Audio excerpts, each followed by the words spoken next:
Hi there, welcome along to another edition of Extra Time Unlocked right here on Gagasi FM. So in this week's edition, we're going to switch things up kancane, and move away from the field and focus on a topic that's really important, looking at exercise, sports medicine, as well as sports science as a whole. So I have a very special guest in studio today, someone who is highly accomplished in the topic that we're going to be speaking about today, and that is Udokotela Phathokuhle Zondi. Thank you so much for joining us, Doc. How are you today? Sawana, and I am great, and it's good to be here. Thanks for having me. Doc, you see, I've interviewed quite a lot of people, a wide variety of abantu, from athletes to administrators to coaches and managers, but I don't think I've interviewed someone who has a CV as crazy as yours. Like your CV is incredibly stacked. Just to get it from the top, amazwibela nje kancane. So you have worked as the Chief Medical Officer for Team South Africa at the 2014 Commonwealth Games, 2016 Rio Paralympic Games, 2017 World Games, and the 2020 Tokyo Olympic Games. Like, I know there's more, but those are the highlights for me. So, first of all, like, how do you do it? Like, how do you, because abantu bayafunda, obviously we do different things, but how do you juggle everything with the work that you do, with the qualifications that you have and everything?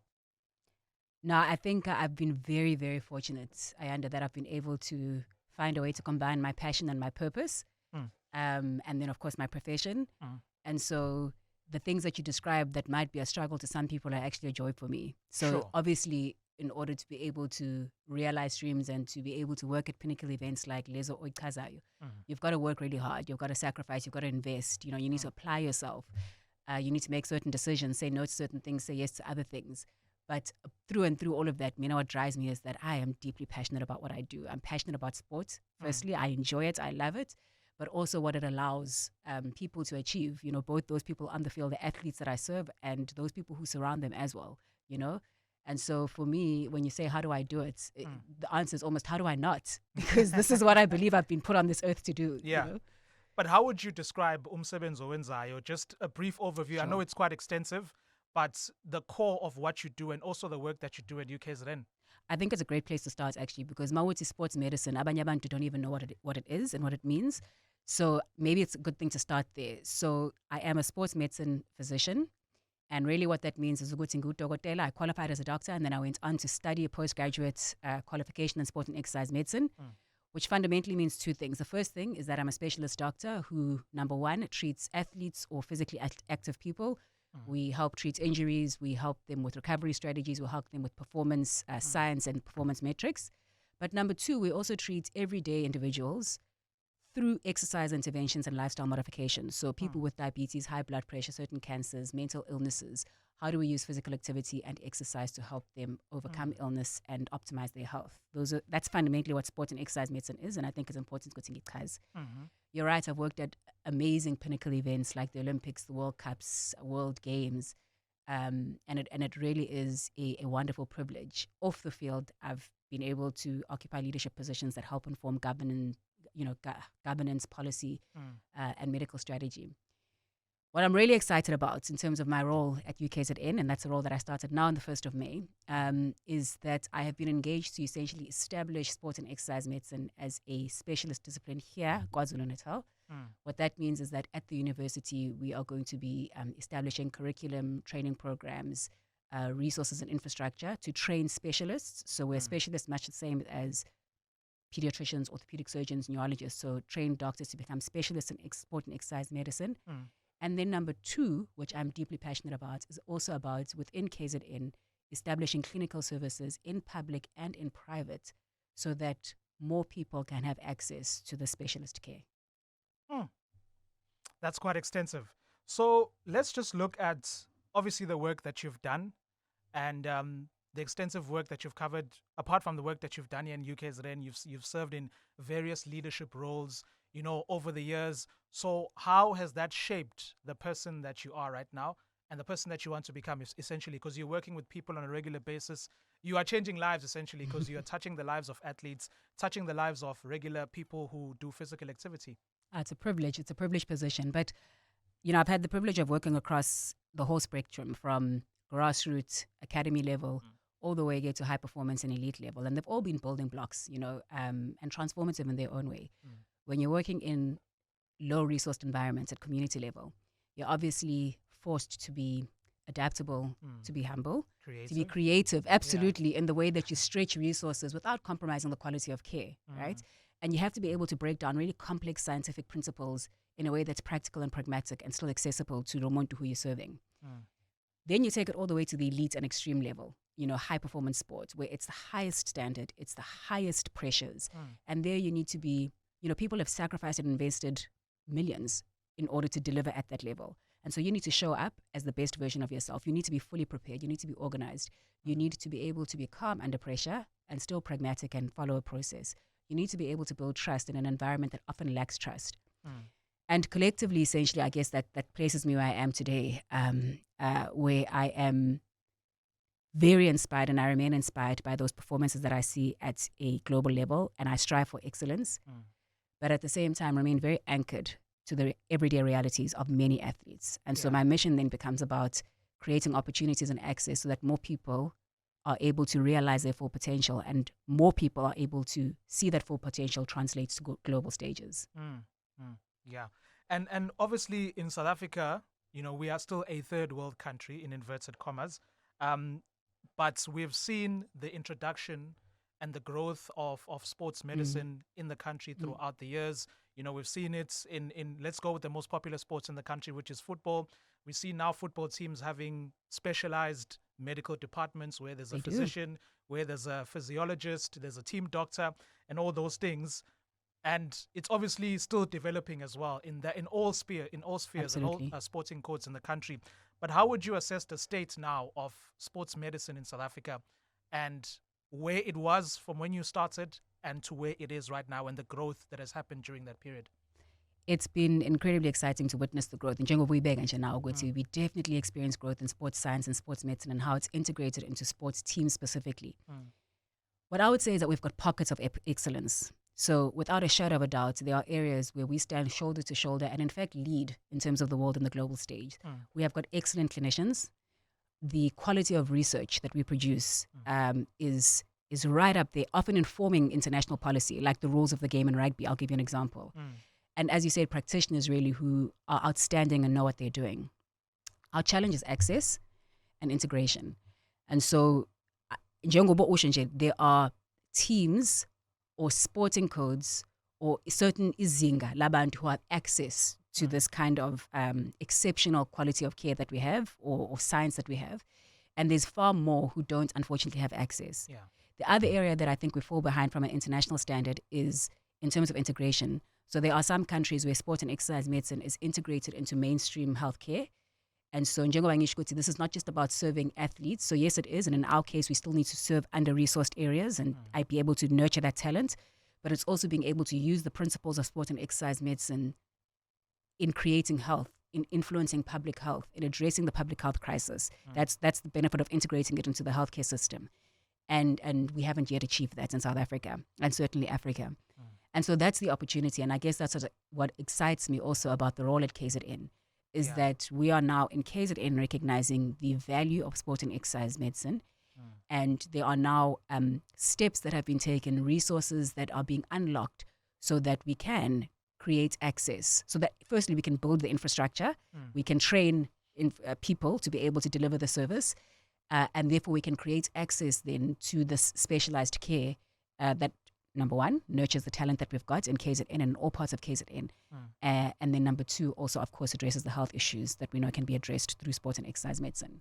Yeah, and obviously, Isifundazwe Sethu KZN is still one that is largely rural, and you work with different athletes from various backgrounds. Indeed. Some are really tough, some are not so much. What are some of the challenges, specifically looking in working with the human? The KZN boy, the KZN girl who is playing football, who's swimming, who's running.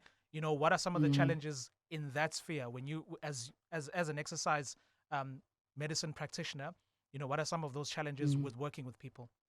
Sure. So I think just from an individual level, the first thing is many of the challenges, whether you are an athlete from KwaNongoma or you're an athlete from Mhlanga, are the same.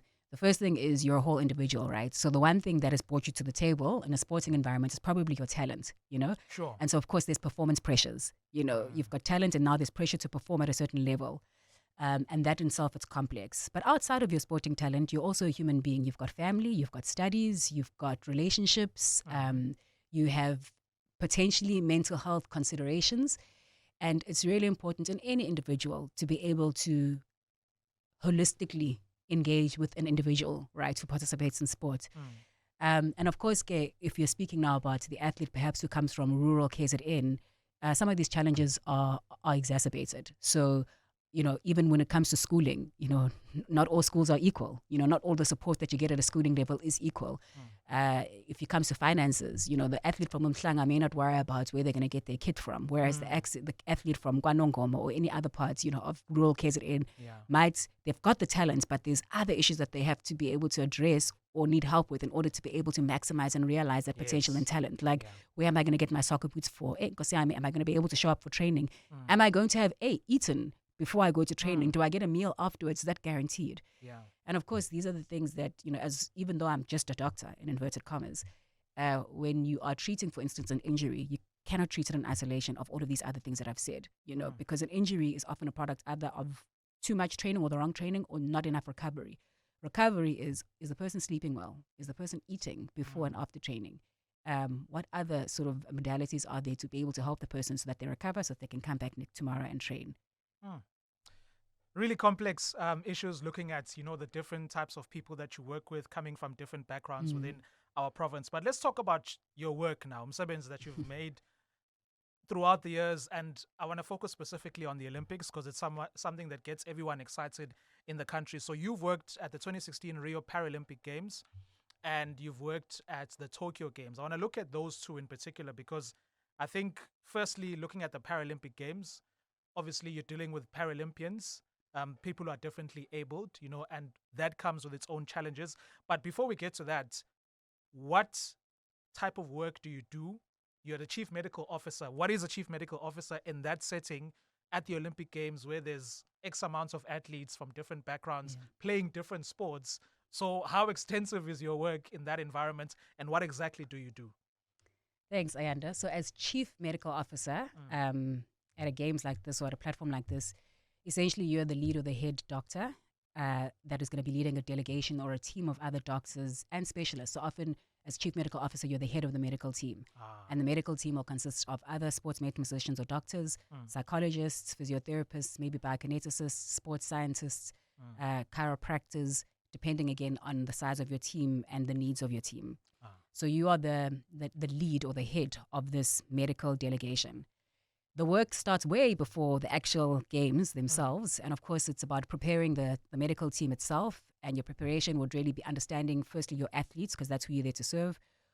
Who are your athletes? What sports are they involved in? What are the risks of those sports? What are the needs of the individual athletes? So you need to be able to connect with the athletes. What are their own risks specific to that environment, sports, whatever else? And then understanding what your team looks like. So what is their experience? What is their passions? What are their fears? And be able to basically provide leadership and then align the two so that you make sure that when you get to the games, you've got the best possible team to support the athletes in the way that they need to be supported to deliver and perform at the games. So that's the crux of the work. Sure. By then, essentially at games, you're maintaining, right? You're hoping that the athletes have come in good physical condition, and that's part of the work that you do before. If you are related or engaged with the athletes, you make sure that they arrive at the games healthy and in the best possible physical and mental condition that they can be. And at the games, you're maintaining. You're making sure that if anything does creep up, a niggle, any illness, whatever else, you're responding very quickly. And so the work from an athlete perspective is, from an athlete's perspective, you need to make sure that you're creating an environment in which the athlete feels safe enough to be able to speak up, you know, and say, Doc, I'm not feeling well, you know, or Doc, I'm struggling with this, you know, even if it's mental health related, and then you can refer. So that's a big part of your work, and it's about trust, it's about establishing a relationship, and it's about obviously being responsive and knowing what to do when the situation arises. From a team perspective and a medical team, it's a little bit more interesting, right? Because all of these people are coming in with experience, so you need to respect that. So you need to understand what the experience is. But the work there, or the challenge, or the opportunity is creating alignment, you know, so making sure that the team is aligned, that they are equipped to deliver consistently and well under high pressure. And then, of course, from an overall team perspective, an overall team will also include the coaches, because that's also another dynamic, of course. The managers, the general team management it's really just being able to, as chief medical officer, deal with the various dynamics, the various complexities, the various nuances, and be able to contribute really to the leadership of the team and the delegation. Yeah, sounds insane. But I want you to take me back to Tokyo, because that was one event that was completely weird for everyone, because it was during COVID-19. So it's one thing to deal with athletes in a normal environment without a pandemic, and now having to do all of that in that setting. So how was it for you and your medical team to try and maneuver around not only athletes getting injured, not only them having other issues, but also dealing with the COVID restrictions and them testing positive, and trying to recover from COVID? Really, that was one of the most testing and challenging games that I've ever been part of and helped deliver. I'll be very honest. When you, as I've said before, when you are competing or performing at that level, it really is the pinnacle of sports performance in Olympic Games. There's been lots of sacrifice and investments to get an athlete there. And you understand that when you're part of the team. And so you understand what that means of you and the expectation of you. Throw COVID and the restrictions and the logistical requirements and all of that into the mix. And really it was one of the most testing games. I think even from before, we were dealing with obviously individuals and their own fears and concerns. Individuals had completely changed the way that they do things. So, I mean, in the period up, because it was quite simple. If you test positive, you're not going. And remember, people, or athletes rather, they don't. It's not just 4 years that they train for the Olympics. Some of them, their journey has been 8 to 12 years. Yeah. So you identify the goal and then you build up to it for 8 to 12 years. So this is an 8 to 12 year sacrifice or investment that you've made. You're not going to you don't want to throw it away 4 weeks before you're supposed to fly out because you've gone to a family gathering. But at the same time, it was such a difficult period that you need the relationships, you need the connections. Yes. Because you're isolated. Well, absolutely, you know. But also it had been an abnormal build up leading up to the games because you're not training the way you normally train. You don't have the communities. And when I say communities, I don't just mean the personal communities and relationships. I mean, even in terms of the professional, your environment is not the same as it was in the build up. It's been different because maybe you're training by yourself. You're having to do things without coaches because maybe they're sick. Having to do things online remote. It was really, really difficult. And of course, then there's people who have also navigated loss, and grief, the death of loved ones. So just from a personal perspective, it was difficult. And then the logistics, of course. So, we had to train COVID officers. We had to be trained in certain ways of doing things. In terms of regulation and, public health requirements as well, understanding what Tokyo would do, but it was different to South Africa, getting special permissions, because at that stage, not everyone was vaccinated just yet. So now we had to appeal to government that after your priority one people had been vaccinated, that was never going to be compromised. Can we please also give consideration to our national teams that are going to the Olympics so that they can actually be allowed to leave the country and enter the next country? When we get there, there were specific protocols and processes that needed to be established. So, and even then, obviously at the games, a very different type of games. One of the sort of the beautiful things about the Olympic Games, and I was fortunate, I've been to 2012, 2016, then it was 2020. Yeah. But one of the beautiful things is just the camaraderie, the community that happens when you're at the games. Yeah. So this mixing of the different countries, exactly at the Yeah. village, how you interact and engage. At Tokyo, there wasn't that. And even within South Africa, in Team South Africa, some athletes come from individual sports. So, when you're boxing or athletics, it's largely an individual sport. But it's wonderful to be in an environment where you're with other sports because you don't often travel, for instance, with the rugby team, or you don't travel with water polo or whatever, a hockey team, So it's a wonderful opportunity to just see how other teams do things and get to know other national athletes. They didn't have that because obviously there was such paranoia and anxiety about infecting each other potentially, and the daily testing that everyone just kept to their own little cubicles, with their own teams and really restricted the engagement. So it also changed the dynamic at the village. But with that said, it remained a pinnacle experience, I think, for everyone who attended. And I think everyone who was there recognized the privilege of being there and also the importance and the meaning that it gave. Because for us, when I say us, I'm saying that broadly, for us to be able to deliver an event that inspires such hope at a time when the world was navigating such complexity was, yes, controversial in some circles, Yeah. but also really, really meaningful, because it did show that when we collectively come together and we decide we're going to do something, we can. Yeah. We can deliver it. And then look at the performances that came out of it. Look at Tatiana Skunmaka and the hope and the inspiration that she gave South Africa. And so I think when I look back at the experience, I recognize how difficult and challenging it was.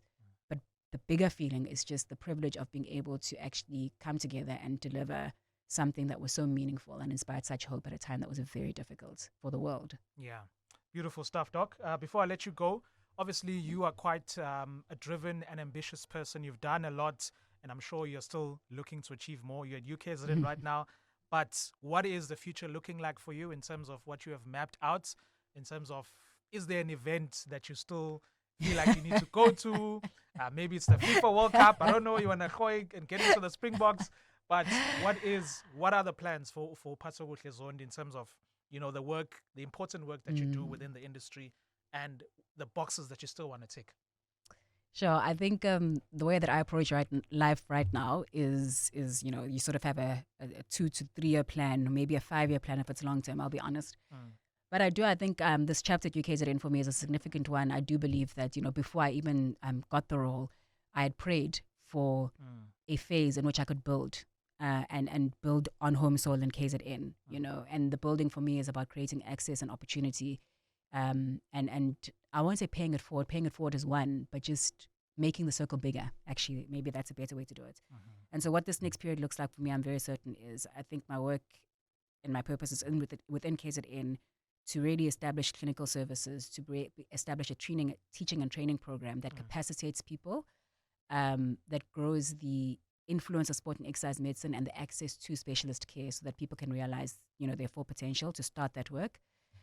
In terms of the things that I want to do, sure, that's a big question. I don't know. I'm privileged that I've done a lot. I'm not going to lie. You don't have to have the answers, because we all go through that phase where you are doing things that you love and you're really content about what you're doing. Absolutely. But you haven't really thought about, 10 years time or 5 years time. That's also fine. You know what I haven't done? Yeah.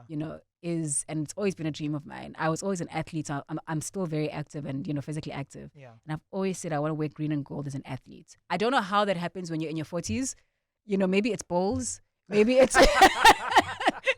Well, you can never rule it out. Maybe it's being a vet in some sports, because I'm still trying out different sports. That's the one thing that I want to do. So that's in my personal capacity, not my professional one. It's definitely going to happen. Doc, thank you so much for your time. Honestly, truly inspiring stuff.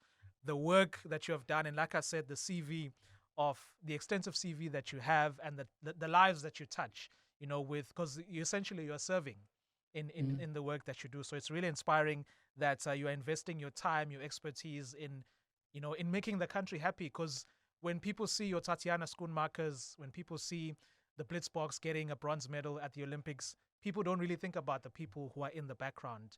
People like you who make the athletes fit, who make sure that everything is fine at all times. So we really appreciate you for your service in helping athletes and in making those contributions, those important contributions in ensuring that our athletes deliver on the field, because it really does start with you guys. So we really appreciate your time for joining us today and the work that you've done. Thank you very much. I appreciate you having me, Ayanda. Thank you, Doc.